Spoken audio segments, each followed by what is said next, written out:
Hey there, welcome to the kitchen. We are not out in the garden today because it is a very gray March day. It's about a month out from our last frost. So we are almost to the big planting time. But I thought today I would get some basil started inside, a couple other things, but some basil. And I think 4 weeks out should be just about right. They'll be starting to get big and I'll have some time to play with depending on when the last frost actually comes and planting them out. And I think it should work out really nicely. So I thought I would go through with you all the varieties of basil that I am planting. I absolutely love basil. I love it as just like a decorative plant. I love it as a culinary plant, and I love it as a filler plant for flower arrangements, just anywhere. I like to store it. I like to cook with it fresh. It's just, for me, basil is such a great plant and it's such a key part of my garden. So of course I have tons and tons of varieties, and let me share with you the ones that I have to start today. Okay, here are all the seeds. So many good things to get started today. All right, so as far as basil goes, I do like a lot of the varieties that you can kind of use for eating and that are also decorative in value. And I have a lot of purple basils because I find that my garden tends to be really green. I tend to have just a ton of green foliage out there, especially because in addition to the decorative plants, I am growing a lot of edibles, and most of them tend to be green. And so the garden can start to look just really, really green, which, although that's beautiful, I want to add some dimension and some color. And basil is a great way to do that because there are so many purple basils and they're still edible. You can still use them. I think the flavor is still really great on most of these that I've tried. And yeah, they just add like a little bit more dimension to the whole gardenscape in general. So for the first one, this is the Genovese Red Freddy. I've had these seeds for a while, as you can probably see on there, and I really, really enjoy this basil. It's a Genovese style basil, so it's totally an edible basil. You can just use it any way that you would use a normal like sweet basil, and it's just, yeah, super delicious and super pretty. I probably will end up seeding a little bit of sweet basil, maybe like up here in the green stalk. And I probably will also do I have like some miniature basil that I'll probably put in some containers maybe from seed, but I'm not gonna start those inside yet. So these are just the ost that I wanna have kind of a jump start on. And a lot of them are the colored ones. So really, really beautiful basil plant. And then I also have another favorite of mine, which is the dark purple opal basil. This is absolutely another really just gorgeous plant, but you can totally eat it and it adds a pop of color and a garnish. It's fun because you can make like purple pesto with your basils, which is always just kind of interesting and looks really pretty on pastas. So definitely, I actually have 2 packs because I got some of these from Baker Creek as well. That's how I first found it, was from a free seed pack, and they're so good. And then I have a couple decorative basils. So this is a licorice basil. I grew this last year. I just thought it was kind of intriguing because it has supposedly more of like a licorice kind of flavor, and I thought I could definitely smell the licorice. I didn't really honestly eat a lot of it because I let it go to flower, but then I ended up loving the flowers. They were really, really beautiful, and had kind of a darker stem, but then these really pretty white flowers. The bees and the pollinators loved it. This is a Thai style basil, and so you can totally eat it. It has a strong but pleasant flavor. And there's like what's that? And as you can see here, it's got like the purple accent. So it is pretty dynamic looking. It's still really pretty. And then the last kind of basil I'm going to start today is blue spice. So this you can use, they say, for like basil tea and things like that. It's more of a decorative basil from what I have understood of it, but it has light purple flowers. And it's just, a lot of people just grow it just as an ornamental. And that's mostly how I think I'm going to be using this one. Basil does grow pretty well in part shade. So you don't have to have, in my experience, the absolute fullest sun for basil plants. And I have a lot of part shade in my garden. So I plan on using these basil plants in the part shade section of my garden, kind of just as another foliage plant. And then in addition to the basils, I'm just gonna start a couple other things. So I wanna grow a little bit more of the Bright Lights Cosmos. Just nice, you know, orange Cosmo. But I thought they'd be fun to stick in like some little corners of my garden if I need a little bit more color in those corners. And I'm not gonna be able to really start them from seed, I don't think, very well, just directly sown in the garden because I've got a lot of mulch in those areas. So it's just gonna be easier to start from a little plants that I get going inside. And then I also, same thought, I've got all the mulch in the spots where I want this to grow, so I think it's gonna be harder to direct sow. And this is Dara. It kind of looks like Queen Anne's lace to me, but it says it's not as aggressive and it's low maintenance annual. It is recommended to direct sow outside, but again, I just don't think my conditions, my area, are gonna do well for direct sowing outside. So I'm gonna start this one inside. And then the last one that I'm gonna be starting today is some more of this Purple Majesty millet. I got started a few of them, gosh, probably like a month ago, and they're already getting pretty big, but I like them so much and they've grown so like readily and they just seem super happy. So I thought, you know what? I'd like to get like a couple more stands of this plant and really have some nice full sections with it. It's such a pretty decorative grass, and look at those seed heads.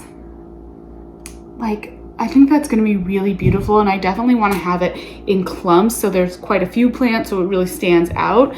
So I think I'm gonna start some more of it inside. It seems to be doing really well being started indoors. The ones that I have gotten totally huge. I started them with my peppers, and if you saw my seedling update, you saw that they are growing much faster than the peppers. They are definitely not. I do not recommend starting these with your slow growing peppers because they are a fast growing plant. They're a grass, which, you know, you live and you learn. I probably could have known if I thought about it that a grass is going to be a fast growing plant. But you know, the first time you grow anything, you're always learning, and some things take forever, some things just grow so slowly, and some grow really fast. With the kind of speed in mind, I am not going to be starting my like zinnias or my nasturtiums from seed today. So that's the last set of seeds that I have to, let me put her down, she wants to roll around. The last section of seeds that I want to get started inside, last group of seeds, are some zinnias and some nasturtiums, both plants that you can really direct sow super easily. They grow very well outdoors. I am doing it again because just the specific kind of location that my garden is, I don't have like the easiest seed starting area. I have a ton of slugs that tend to cause problems. I have squirrels that are still coming in and digging in the garden. So I'm gonna really experiment this year with starting the nasturtiums and the zinnias inside.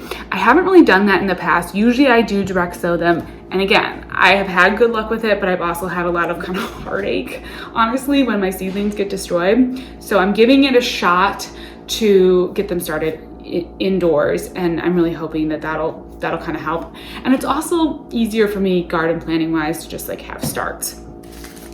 Okay, so these are all gonna go into a plug tray. I'm gonna go grab that in a minute.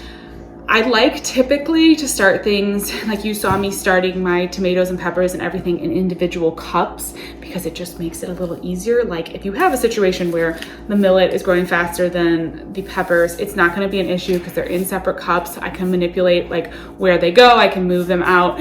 It's gonna be totally fine. I am planning on planting all of these guys out probably in 4 weeks. Hopefully in 4 weeks, we'll be ready to plant this stuff out. So I'm just gonna plant it in a cell tray with all the same kind of size cells, and I'm not gonna worry about it. I think even though I suspect that the millet is gonna grow a lot faster than the, like say the Dara, I'm just not gonna worry about it because we're only 4 weeks out from the last frost, so I figure it'll be fine.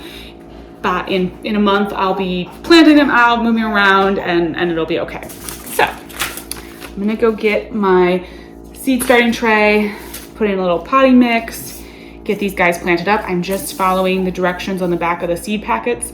I will say that with the millet, it says a seed depth of 1/8 inch. And typically when I see something like 1/8 of an inch, I just kind of surface sow because that's such a little amount of soil. And for example, let's see, you know, seed depth of 1/4 inch for basil. I always surface sow my basil and I never have an issue. It always comes up. I don't know if it's like when I water it, it just sinks down just enough, but I always surface sow basil.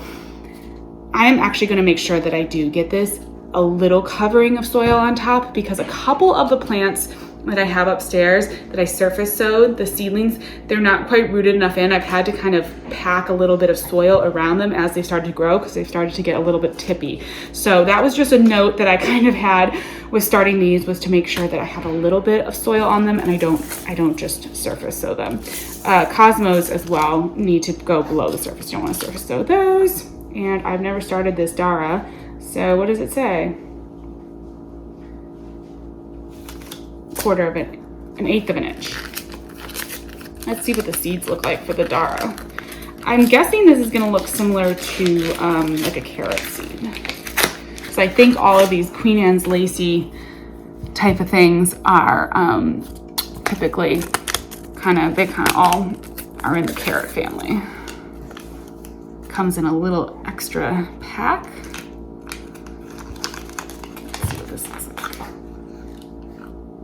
Oh yeah, it looks almost exactly like a carrot seed. Let's see if that'll. So we'll just put a really fine layer of soil over top of that.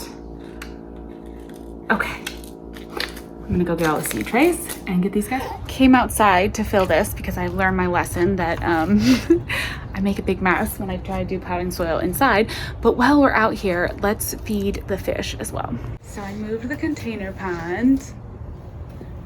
Oh, they all just were out here.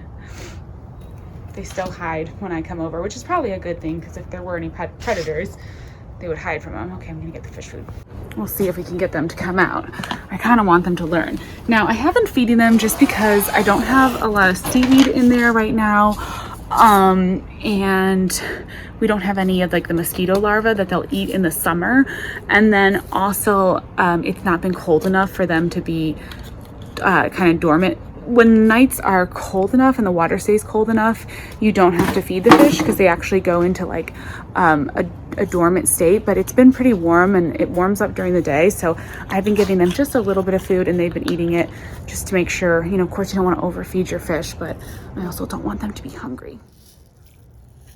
We'll see if they come up and eat that. I absolutely love having the fish in the garden. It is one of the most fun things that I've done in this garden, was adding that container pond. And it's nice to have it out of the greenhouse now so we can enjoy it. Okay, soil.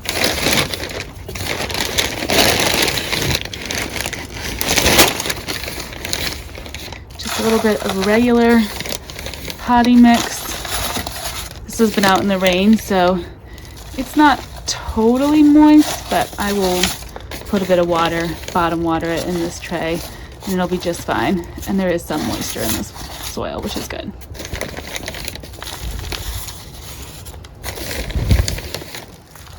All right, all ready to go. Let's go plant some seeds.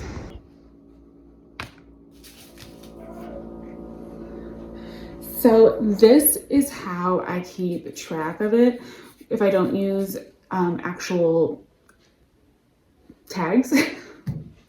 I'll just take a piece of paper and go left to right and just write down like which columns, or I can mark them out like with X's if I do multiple different things in one of these kind of cells. So that's a good way too if you don't want to mess with a bunch of like little tags, especially in stuff like this. Just make a little key, and this is on one of these like Post-it notes. So I'll just make the key, undo the Post-it note, and stick it to the bottom of the tray, and then I will know. I cannot talk and write at the same time. So I'm gonna write this all out.